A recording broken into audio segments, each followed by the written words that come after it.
Welcome to Kenton's videos. Enjoy the video. You start by preparing the environment. Make sure Chrome is updated and your OS audio mixer shows the browser output. Once done, pick a trusted volume booster extension. Ratings and recent updates matter because extensions control audio processing.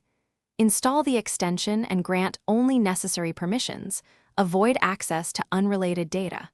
Then open a Media tab to test baseline volume. This first action sequence prevents conflicts and establishes a safe test bed, so you can isolate extension behavior from system issues before amplifying. Once installed, click the extension icon and start with a conservative boost, about 10 to 20% or 1:1, 2x to avoid clipping. You should use a familiar track so you can hear distortion versus genuine louder output. Gradually increase gain and, if available, tweak the equalizer to reduce harsh highs. This preserves clarity while raising perceived loudness. Make sure to toggle between tabs and full-screen media so you verify consistent behavior across content.